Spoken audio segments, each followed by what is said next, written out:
You know, it's the holiday season, and it's the time for giving. So I'm not even going to wait until I get the necessary amount of likes that I said before I drop this video because I love you. I'm just going to go ahead and put it out there because I want you guys to succeed and I want to be helpful. All right? So what they say, it's better to give than receive. You know, because I know everything I give in life will come back tenfold, if not more. So welcome back to another episode of Flawless Fantasy Football. It's going to be a nice, concise, cute little video. Maybe hopefully you can consume it before kickoff. But these are the 5 players that I believe that can be studs, that can win you some weeks. 5 players you should be interested in that could be possibly league winners. It will either help save your season if you need be. Know these players and value these players before your league mates do. All right? 5 players. I might even add just 6. All depends. But for honorable mention. But we'll see. Let's get into it. Now, first off, look, as you guys know, look, I walk the walk, right? I walk the walk. So if I say I'm going to believe in him, I'm going to be able to show that I believe in him, right? So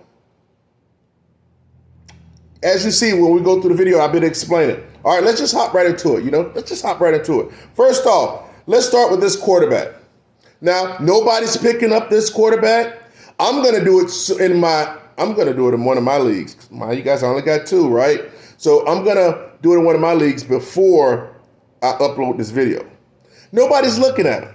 Everybody know about him, but that's the problem in fantasy football. So many people need to see it first. They need to see that big boom breakout game. Like, okay, well, let me go get him off of waivers. But what if you're like me when you're sitting at the top of the freaking standings, or you're in a tie with first place in my work league? No, I'm sorry, in the listener league. But I'm in sole possession enough about me. But you can't get him unless you're in a fab free, auction budget type of, so then you got to bid for him. Then you got to kind of like overbid for him. So it's time you got to be like, you have to speculate. You have to be in a vision. You have to be able to prophesize these things. But that's what I'm here for. Let's get into it. This first quarterback here, I believe he's going to be dynamic, especially in this system. And some of you guys, you got quarterbacks that you're just like, that you might be streaming. But I believe this quarterback, smart as hell, has weapons for the first time in his career. And this team went and got him for a freaking reason. For a reason. And with the trio weapons that he has over there, plus his legs, he can get it done. But if you need him, grab him now before next week. Once the quarterback that's going to be playing week 9, because he's not going to be the starter. This dude is. And that person I'm talking about is no other than who? You guys know already. You already know. Josh Dobbs. Josh Dobbs is the quarterback, recently picked up quarterback for Minnesota Vikings. Once Joshua gets in there, okay? Once he get in there and he's throwing that thing around, he's throwing it to the rookie. He's throwing it to Jefferson. He's throwing it to Hawkinson. He's throwing it to KJ Osborne. He's running with his legs. It's going to be too late. All right? So think about it. We all got somebody on our teams where we were like, let me get rid of him.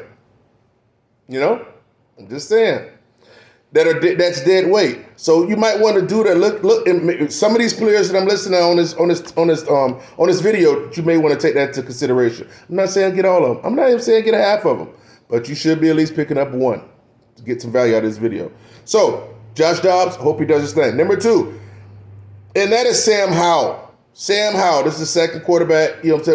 Sam Howell, they just got rid of who? They got rid of Chase Young and Montez Sweat for 2024 draft picks. This team is straight rebuilding. They're not going to be able to play no defense, no pressure. They're going to be throwing all the time. Plus, Howell has legs as well. And he's going to be throwing it to what? He's going to be throwing it to scary Terry McLaurin. He's going to be throwing it to Jahan Dotson. He's got Curtis Samuel, but he just glassed out a little bit. But Jamison Crowder came in and had a huge game, like 6 or 7 catches, about a buck and a touchdown. And they also has Logan Thomas.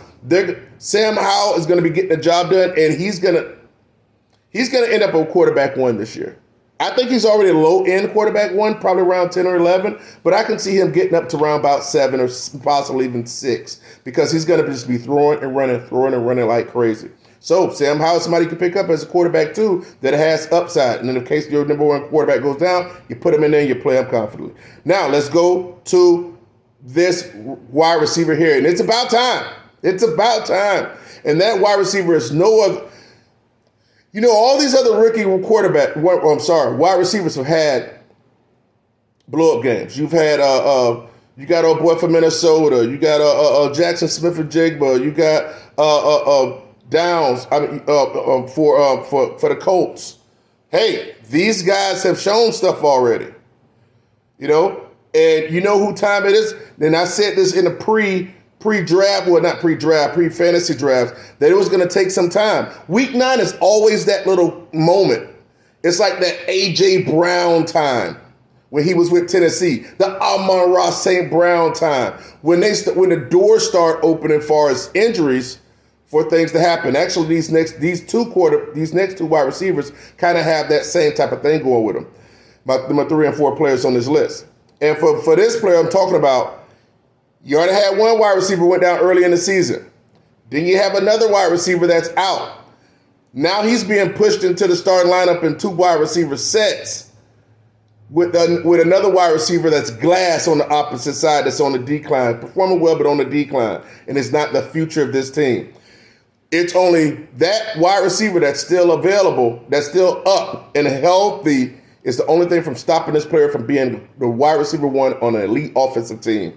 And the wide receiver I'm talking about is no other than Mr. Quentin Johnston. That's right. So look, hey, Palmer's out. You saw the injury he had last week. He's out. Now Quentin's in there. He had like 5 catches for 50 or something like that before. The only thing stopping this dude from being wide receiver 1 on a Justin Herbert-led team is Keenan Allen. That's it.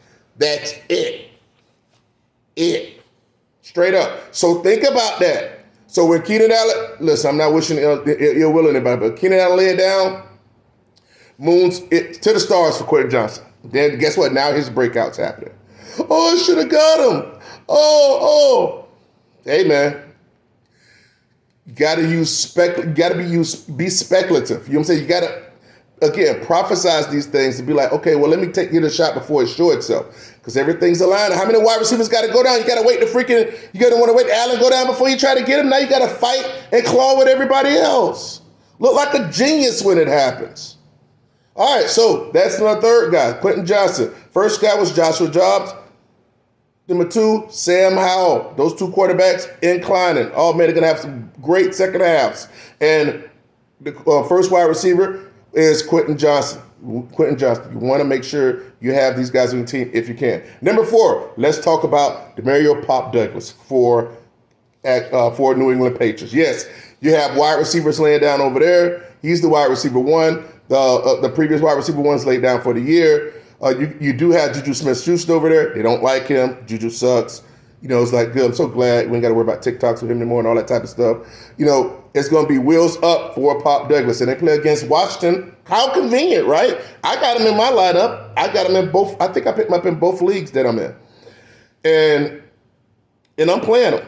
If he don't do well, he don't do well because it's a team game. But he's going to have hella opportunity. So hopefully he can showcase himself and go to the moon. Pop Douglas, Demario Douglas, for New England Patriots. I really like his opportunity. He's on my teams. He should be on yours too. Consider it. All right. Now,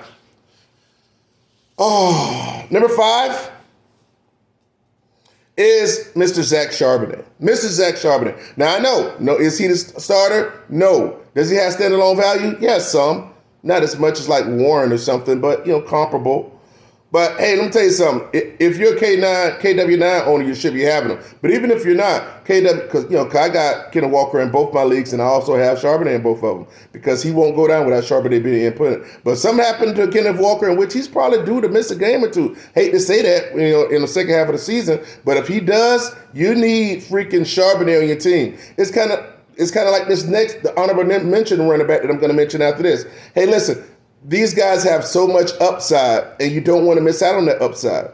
So if something happens to KW9, Kenneth Walker, Charbonnet goes in. He's explosive, he's young, he's dynamic, and he gonna get that rock put in his gut, boom, and he gonna run with it. All right. So Zach Charbonnet is number 5. You know what I'm saying? Just having a high-end cuff, high-end, young, explosive cuff, and you've seen it. He has 5 catches for 5 rushes for like 50-some yards last game. I'm trying to tell you. Don't miss out. Get these plotters off your team. Get upside players on your freaking rosters. It's time to win championships. Don't be leaving this crap out on the waiver wire.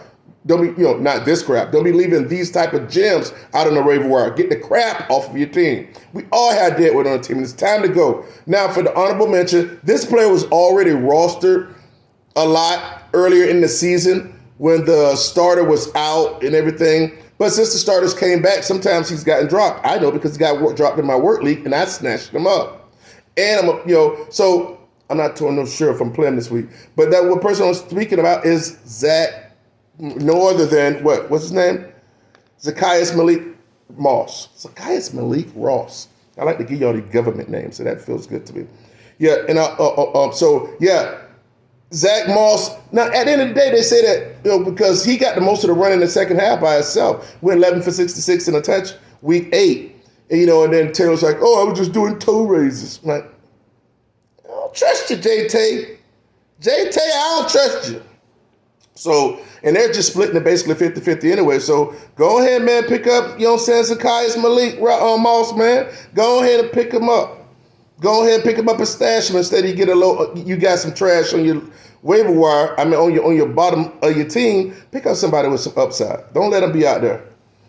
Because once it breaks, everybody's gonna be looking at it. Everybody looks, right? Wow, well, you could just go ahead and add them up right now. So those are my 5 players, and Joshua Dobbs, right, at quarterback, and Sam Howell. Number 1 and number 2, on the incline. They're gonna have a better second half by far than that the first half, and that's saying something. All right, new situations as far as a team for Dobbs, and new situation for Howell because the defense has got worse. That means more passing opportunities, more times they're trailing, more times he can throw.